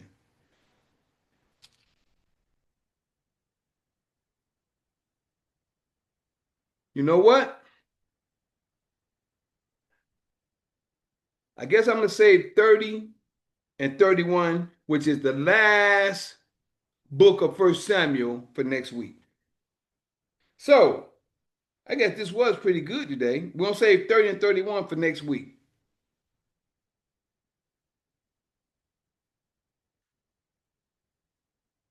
Yeah. I should have called this Saul and the Witch. That's what I should have called this today. Instead of David among the Philistines, Saul and the Witch. That's what I should call it. No, but let me see. No, we started 28 today. So I might switch this up. I might switch the heading.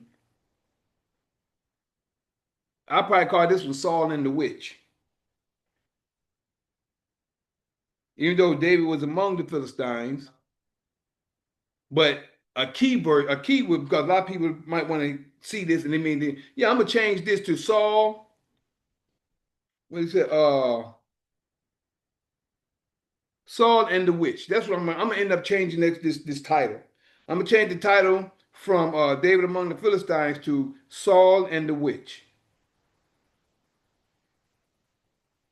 Yep. So I think I went back into that in the beginning of this just so they can have their understanding. But yeah, David also was distrusted by the host. They were distrusted by the host in chapter 29. There's only 11 verses there, but 28 is the key. Saul and the witch. So that's what I'm gonna call this today. Instead of calling it what I was going, what I had named it, I'm gonna change it. So it's gonna be called Saul and the witch, because everybody looks for this story, and I think that's a better title. So this is gonna be changed from David among the Philistines to Saul and the witch. I think that's a better title, especially for part one, since we really got into it for part one. So other than that, this is like the end of the day of the assembly of the righteous. As we go through the book. Now, next week, we got the last two chapters, chapter 30 and 31. Yep. And then the following week, dang, I think we'll be going into October. No, next week, I think this is the last, matter of fact, we'll be going to October with 30 and 31. But don't forget, I'm glad I can go over since we got a little bit of time. Um, we just shared this information from 28 and 29 of First Samuel, the witch, Saul and the witch, and also David being distrusted of the Philistines.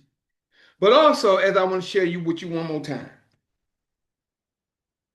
the 29th of this month, which is September 29th, is 9 days after the new moon, which was the 20th of from what I remember from my recollection, the 20th, 21st, 22nd, 23rd, 24th, 25th, 26th, 27th, 28th, 29th. The ninth day, in the ninth day of the month, which after the new moon, which is the black moon, as far as I'm concerned, you know, of the new moon, um, I want to kind of go into this a little bit too, as well. Because this is what I was sharing earlier. Even though we got just a little bit of time, so I want to share with those who are in the know. And I mean, in the know, what the Creator has spoken compared to what people believe. And I'm just going by what the word said. I'm not going to say when the new moon is, or when it's not, or anything like that. Just in general. And like I told you, I'd rather be safe than sorry. So I'm gonna keep the fast, the 29th of this month, at starting at noon until the end of the 30th, this month and next month. Right? Because we all are still growing, trying to get to the Creator's way and trying to be right amongst y'all. Now, what I want to share with you is in Isaiah 1, verse 12, start at 12. It states, when ye come to appear before me, who have required this at your hand to tread my courts? Who have required this at your hand? This is Isaiah 1, chapter 1, verse 12. Is where we at. And I'm just sharing this for this quick moment for some of the things that people need to understand and what's going on in the day we're in right now, according to scripture that has been written in time past. Verse 13. Bring no more vain oblations. Incense is an abomination unto me. Now, this is fact right here. Even though this is in the sentence of the abomination that your father is talking about, but this is fact. People don't even realize that. It says, the new moons and Sabbaths, the calling of assemblies, I cannot away with. He can't do away with those because he ordained it and he ordered it. And whatever comes from the Creator's word and his lips, that's even the prophet speaks, is law. So if he said it, he can't go back on it. So in verse 13 of Isaiah chapter 1, it says, bring no more vain oblations. Incense is is an abomination unto me. But this is the true fact right here in between what I'm reading. The new moons and Sabbaths, the calling of assembly. Now you notice it says Sabbaths, not the Sabbath or the Sabbath day. It says the new moons and Sabbaths with an S on the end, the calling of assemblies, I cannot away with. They're both between two semicolons. Them semicolons or colons? Yeah, I got them marked off. So they're like semicolons. Then it says, it is iniquity. So where I would read this, if anybody's looking at this, where I would read this is this. Bring no more vain oblations, incense, and abomin is an abomination unto me. It is iniquity, even the solemn meetings. This is what their solemn meetings is. Then I would say the new moons and Sabbaths, the calling of assemblies, I cannot away with. That's where I would read it because I know that that's true from Yah. But then verse 14 states, your new moons and your appointed feasts, my soul hateth. You know why the creative hate that? I'm saying that it's just so because he's inside certain people. Your new moons, a lot of people keep trying to say that crescent. When you see the crescent, that's the new moon. That's the process. The process has already happened in. The new moon starts with the moon being empty. The fact is that it's the moon. That's what people don't get. They're looking for the signs of the light. That's only give you the signs of timing. I'm saying time, but the signs in the moon, quarter moon, half moon, 3/4 moon, full moon, empty moon is the new moon. The empty moon is the new moon. And from there, light starts to pour in. And as it starts to pour, no different than this glass. When the glass is empty, if I take this glass out of a box, this is a new glass, it's not used. It's a brand new spanking glass. Until I start putting liquid in there, which is light, now it's being used. Until it gets full. Common sense will keep thee. Get wisdom, get knowledge, and all thy getting, get an understanding. Understanding will keep thee. So once you start to put water or lights in or on the moon, that's when the process has already begun. Until then, the dark moon is the new moon. It's empty. It's clean. It's empty. It'll have no light or nothing in it. So that shadow that we see at that time in the heavens is the new moon, which is the new moon. But he said he came not away with it. It is iniquity, even the solemn meetings. Verse 14, your new moons and your appointed feasts, my soul hateth. They are a trouble unto me. I am weary to bear them. 15, and when ye, which is you, spread forth your hands, I will hide my eyes from you. Yea, when ye make many prayers, I will not hear. Your hands are full of blood. A lot of times you cause your hands to be full of blood because of the things you're teaching people. You are accessible. When you're teaching people, I know this sister, I'm going to say this sister, who was telling and who has went viral on lies. Viral on lies that they said they told this person told people, and this is a family member, I'm just going to leave it at that. Told people stuff that she went viral on in the name of the creator. She ain't say in the name, but she kept putting the creator's name there. The creator said this and the creator said that. He told me this and he told me that. Got people thinking that she a prophetess. But what did we read earlier? See, those witches and stuff, people would consider them as prophetess. If you ain't going by the word of Yah, you're being deceived. And this is what I try to tell people or try to get people to understand. But let me read on down. Your hands are full of blood. Verse 16. Wash you. How you wash you? Clean yourself. Study, research, understand what's going on. Wash you. Make you clean. Put away the evil of your doing from before mine eyes. The evil that you're doing is the lies that you're telling. And I just shared with you a few minutes ago about Saul.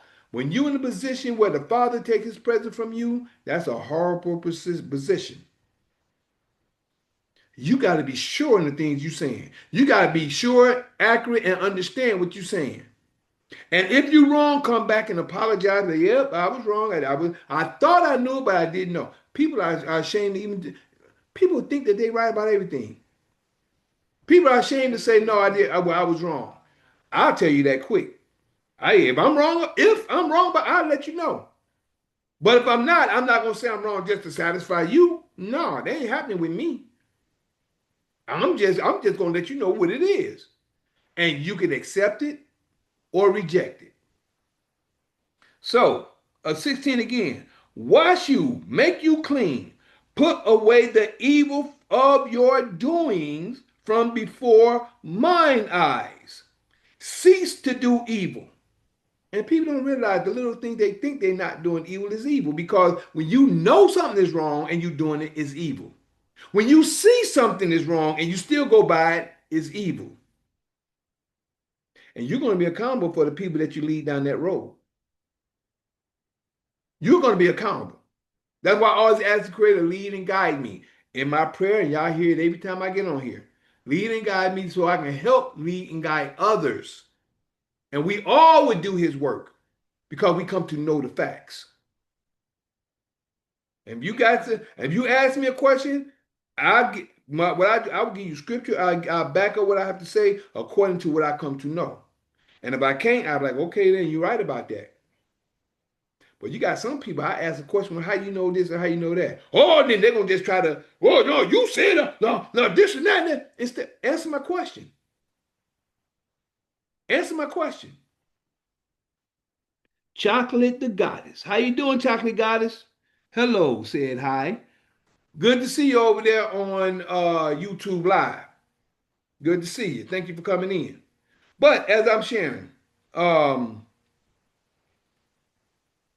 verse 17 now. Learn to do well. Seek judgment.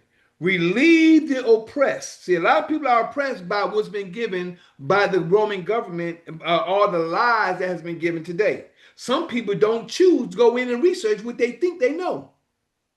They stick with what they got.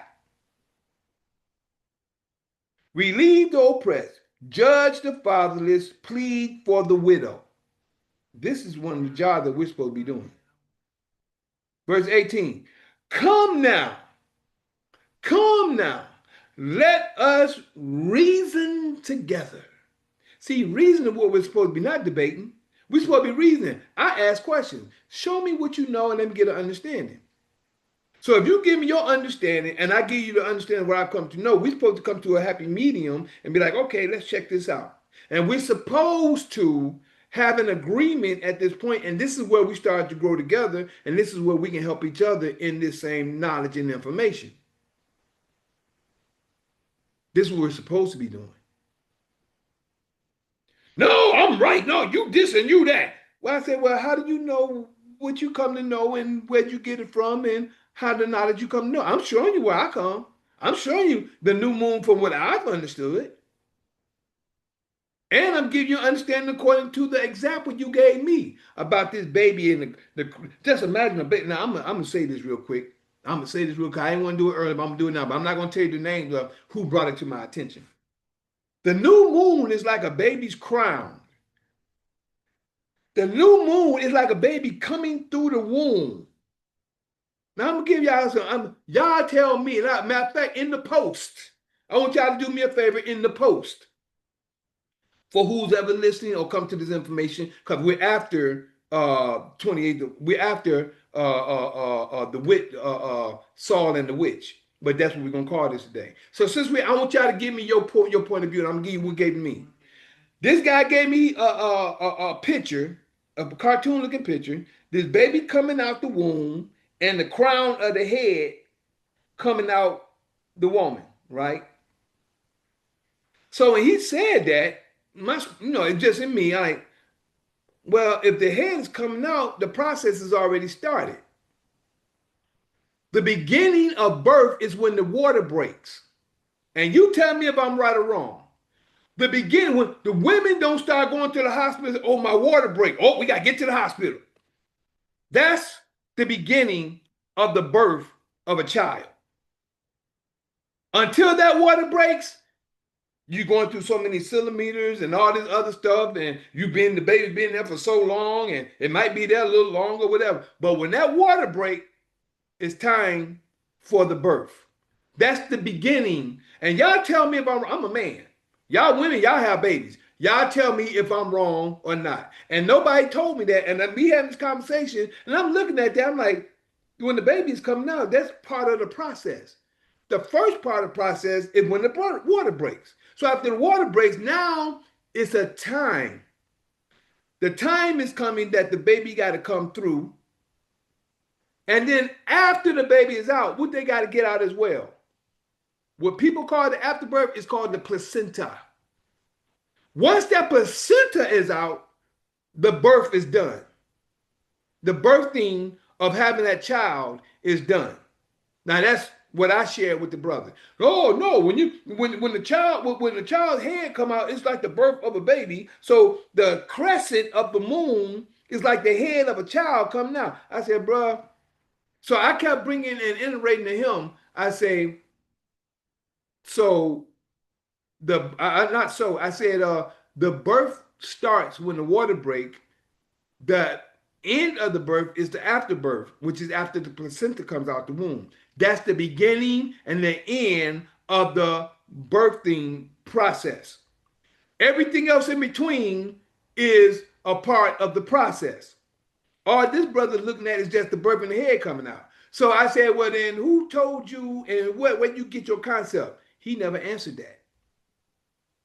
I ain't got an answer yet about where that new moon is the crescent. So I'm reading right here in verse 14, your new moons and your appointed feasts my soul hateth. Because they're doing the new moon at the crescent. When the real new moon starts before then at the full darkness of the moon. Because how many crescents do you have? You have one crescent before the new moon, and you have another crescent after the full moon. Or either or. The whole point, you have two of those different crescents. The new moon comes one time. The full moon comes one time. When it's full, it's full. When it's new, or black, however you want to call it, or dark. It's the opposite of the full moon, as one brother said, and then he retracted from it. So, the new moon is fully dark. The full moon is when it's fully light. The opposite of each other. Common sense will keep thee. So, again, verse 18. Come now and let us reason together, saith Yah. Though your sins be as scarlet, be as blood, they shall be as white as snow. Though they be red like crimson, they shall be as wool. Red like crimson, they should be as wool. 19, the last verse. Nope, 19 and 20. If ye be willing and obedient, ye shall eat the good of the land. Just be obedient to his word and stop going by what you believe. But 20. But if ye refuse and rebel, ye shall be devoured with the sword. For the mouth, here we go, for the mouth of Yah has spoken it. Who spoke it? Oh, Isaiah. That's Isaiah. No, the Creator spoke it through Isaiah. And this is what people have no understanding. So I told the Creator, he brought me to the truth. I put truth in songs and writing and give to the world. It's up to the world to accept it or reject it. I'm giving you what's written in the book, and I'm giving you upon precept, line upon line, according to different prophets in the book that they are prophesied about the same thing. So when I give you 1 point here, 1 point there, one here, one there, whatever it is all of Yah because Yah is of everything. So again, this was what I just shared with you is that the Day of Atonement, or should I say, Yom Kippur, me and my family is going to keep this month at the end of the end of this month, which is, well, I'm saying the end of this month, which is the 29th at noon to the end of the 30th, those that day and night. And also next month, the 29th until the end of the 30th. We're going to fast this month at that time. And then just to be sure that we're on time with the Creator's time. By doing that, I think he will be pleased because nobody knows exactly. When I told you when I was here, think of the 29th of March. It was supposed to be in spring, but the weather has been all messed up. And I didn't see any budding on the trees. But the 27th of April, I seen budding on the trees.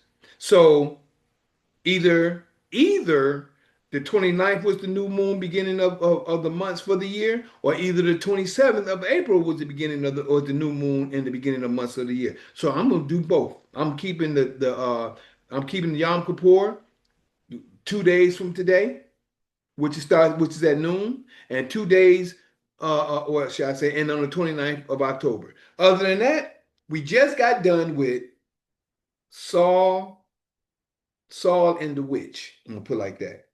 Saul and the witch. I'm just gonna leave it like that. That's what it is. That's what it is. Other than that, I thank y'all for your time, your patience, your listening there, your seeing now, and you know I can't go without saying and letting you know that I am that Mikael in Daniel chapter 12, verses 1, 2, 3. Yeah, that's me. Showing the holy people who they're really supposed to be. Waking them out of their dead beds, which is really in their heads. For all of you who's living in the new, this is for you. I'm that same Mikael in Revelations 12, battling that red dragon where Satan dwell, who deceiveth the whole world but prevaileth not, because the horn is blown, without a doubt. This was prophesied for you to see, that Mikael is really me. And if you'd like to get in contact with me, you can always call or text me at 770-572-5315. That's 770-572-5315. Or you can email me at excuse me, lkhyym@gmail.com. That's lkhyym@gmail.com. And you can also go to my Twitter, so formerly known as Twitter, and also my YouTube and my Twitter. And you can like, subscribe, and share at Juice Pro 33. That's JUICEPRO 33, all together, one word. Juice Pro 33 on YouTube and Twitter. YouTube and X called Twitter. Juice Pro 33. Like, subscribe, and share. You can also catch me on Instagram and TikTok. Instagram and TikTok, you can catch me on both of those at L'chaim_ the juice, which is spelled LKHYYM underscore, excuse me, THEJUICE. That's L'chaim_ the juice, which is LKHYYM_THEJUICE.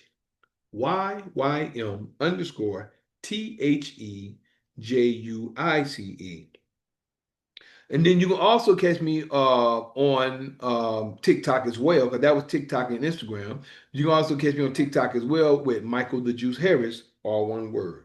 That's MICHAELTHEJUICEHARRIS. That's MICHAELTHEJUICEHARRIS. excuse me, AELTHEJUICE.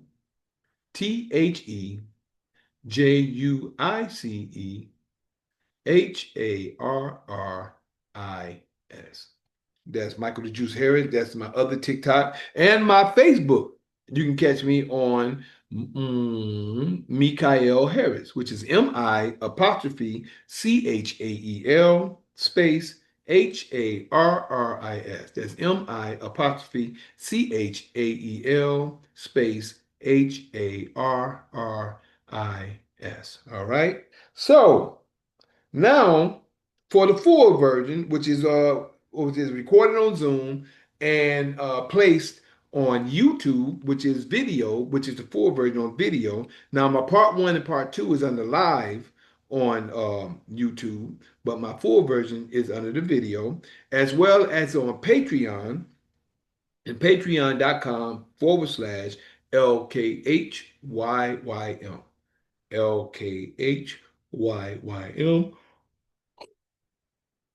excuse me, Patreon, and also my rumble.com/LKHYYM. That's rumble.com/LKHYYM. Now, for the platforms that we're on, we start off, we just say on what we call Sunday, the night after Sunday, I like to say, the night between Sunday and Monday, at 9 p.m. with Fight Fire with Truth, which is open conversation.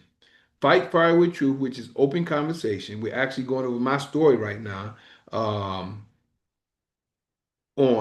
quote unquote the night after Sunday or between Sunday at 9 o'clock, 9 o'clock p.m.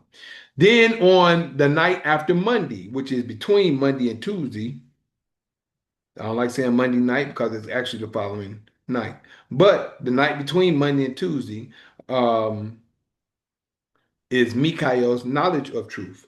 There's Mikael's knowledge of truth, right? And we're on at 9 p.m. that night as well.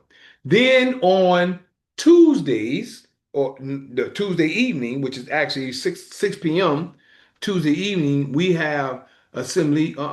We have introductory to solving class of knowledge. Now that is a private class for those who sign an NDA, in order to not only protect themselves or protect us and protect themselves. Because if you decide to change information or switch it up, that's on you. That's not on us. That'll be on you. But because me and my wife, we're showing things strategically, step by step for you to do. But if you try to switch something up, that's going to be on you and not on us. That's why we have an NDA. Other people have it for all other reasons. I just share with you the reason why we have an NDA for introductory to solving class of knowledge. And that's at 6 p.m. Eastern time. 6 p.m. Eastern time, right here. Same link.